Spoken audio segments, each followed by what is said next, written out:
Laporan IMF menyoroti potensi pertumbuhan ekonomi di kawasan Asia Tenggara sebagai salah satu wilayah dengan prospek paling cerah secara global. Faktor-faktor seperti urbanisasi yang cepat, populasi muda, serta peningkatan investasi asing menjadi pendorong utama pertumbuhan. Salah satu sorotan utama adalah aliran dana investasi asing yang semakin terfokus pada sektor-sektor strategis seperti infrastruktur, energi terbarukan, teknologi digital, dan manufaktur. Dalam konteks Indonesia, laporan Badan Pusat Statistik atau BPS menunjukkan bahwa pada tahun 2024, pertumbuhan ekonomi nasional mencapai 5,03% dengan kontribusi dominan dari komponen pembentukan modal tetap bruto atau PMTB sebesar 29,15% terhadap total PDB. PMTB tumbuh 4,61%, menunjukkan bahwa investasi tetap menjadi salah satu pilar utama pertumbuhan. Aliran dana investasi terutama mengalir ke Pulau Jawa dengan kontribusi terhadap PDB sebesar 57,02% dan Pulau Kalimantan sebesar 8,24%, yang menjadi pusat aktivitas industri dan infrastruktur. Keterkaitan antara laporan IMF dan BPS terlihat jelas dalam hal potensi terjadinya perlambatan ekonomi dan fokus aliran investasi asing. Kedua laporan menunjukkan bahwa sektor-sektor strategis seperti infrastruktur, energi, dan manufaktur menjadi tujuan utama investor asing. Hal ini memberikan dasar kuat bagi upaya pemerintah untuk meningkatkan pertumbuhan ekonomi melalui investasi. Pemerintah Indonesia menetapkan target ambisius pertumbuhan ekonomi sebesar 8% dalam beberapa tahun mendatang. Berdasarkan data BPS, nilai absolut PDB Indonesia pada tahun 2024 adalah 22.139 triliun rupiah. Untuk mencapai target 8%, dibutuhkan peningkatan signifikan dalam berbagai komponen pengeluaran, terutama PMTB, yang memiliki kontribusi besar terhadap PDB. Proyeksi pencapaian target ini bergantung pada peningkatan investasi asing, menarik lebih banyak investasi asing ke sektor-sektor strategis, optimalisasi BUMN, memperkuat peran BUMN sebagai motor penggerak ekonomi nasional, pengembangan infrastruktur, mempercepat pembangunan proyek-proyek infrastruktur besar, privatisasi dan restrukturisasi, melakukan privatisasi dan restrukturisasi BUMN untuk meningkatkan efisiensi dan daya saing.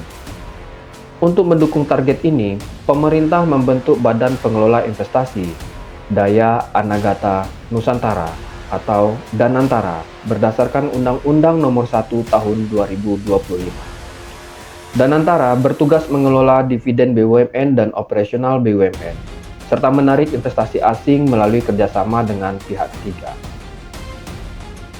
Danantara adalah Sovereign Wealth Fund Indonesia yang dibentuk berdasarkan Undang-Undang Nomor 1 Tahun 2025. Fund ini dirancang untuk mengelola aset strategis milik negara, termasuk investasi di sektor-sektor potensial lainnya. Tujuan utamanya adalah untuk memperkuat ekonomi nasional, menarik investasi asing, serta meningkatkan pengelolaan aset negara secara profesional dan transparan. Nama Daya Anagata Nusantara berasal dari bahasa Sanskerta yang berarti daya adalah energi, Anagata adalah masa depan, sementara Nusantara merujuk pada wilayah kepulauan Indonesia. Secara keseluruhan, nama tersebut mencerminkan visi untuk membangun masa depan yang lebih baik bagi bangsa Indonesia melalui pengelolaan kekayaan negara. Kehadiran Danantara menimbulkan keresahan di kalangan masyarakat. Beberapa isu yang muncul antara lain, kepemilikan asing, kekhawatiran bahwa privatisasi dan investasi asing akan mengurangi kontrol negara terhadap aset-aset strategis, transparansi, keraguan terhadap transparansi pengelolaan dana oleh Danantara, kesejahteraan rakyat, ketakutan bahwa keuntungan dari investasi tidak akan dirasakan secara merata oleh masyarakat. Namun, Undang-Undang Nomor 1 Tahun 2025 memberikan jawaban atas keresahan ini. Prinsip transparansi, Undang-Undang menegaskan bahwa pengelolaan dana oleh Danantara harus dilakukan secara transparan dan profesional. sesuai dengan prinsip Good Corporate Governance.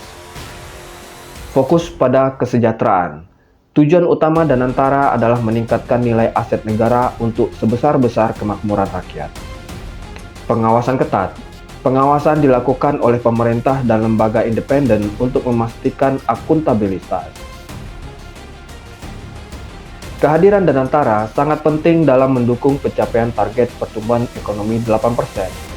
Dengan fokus pada pengelolaan investasi, privatisasi, dan restrukturisasi BUMN, Danantara dapat meningkatkan efisiensi BUMN. Melalui restrukturisasi dan privatisasi, BUMN dapat menjadi lebih kompetitif di pasar global. Menarik investasi asing. Kerjasama dengan pihak ketiga akan membuka peluang bagi masuknya modal asing ke sektor strategis. Mendorong pertumbuhan ekonomi, menciptakan nilai tambah bagi ekonomi nasional melalui investasi jangka panjang yang berkelanjutan. Oleh karena itu, masyarakat perlu memberikan kesempatan kepada Danantara dan pemerintah untuk menjalankan program ini. Perubahan membutuhkan waktu. Dan jika masyarakat terus-menerus khawatir tanpa memberikan ruang untuk implementasi, maka perubahan tidak akan memiliki kesempatan untuk terjadi. Danantara adalah solusi strategis untuk mendukung pertumbuhan ekonomi 8% dan menciptakan lapangan kerja melalui optimalisasi investasi, privatisasi, dan restrukturisasi BUMN. Jika ada pertumbuhan, maka di situ ada lapangan pekerjaan. Dengan dukungan masyarakat dan implementasi yang transparan, Danantara dapat menjadi motor penggerak perubahan ekonomi Indonesia. Perubahan adalah langkah maju menuju kemajuan. Kehadiran Danantara adalah bagian dari transformasi ekonomi Indonesia untuk mencapai target pertumbuhan 8%. Mari kita dukung upaya ini dengan memberikan kepercayaan kepada pemerintah dan Danantara untuk menjalankan tugasnya. Perubahan akan sulit tercapai jika kita terbelenggu dengan ketakutan maupun kekhawatiran. Sebaliknya, mari kita bersama-sama, terutama kepada teman-teman mahasiswa sebagai penjaga demokrasi, membangun masa depan yang lebih baik dimulai dari sekarang. Mari kita bersama-sama mengawasi Danantara dan pemerintahan ini berjalan, agar mereka selalu menggunakan unsur kehati-hatian, transparansi, dan tidak menyalahgunakan wewenang. Investasi is a must.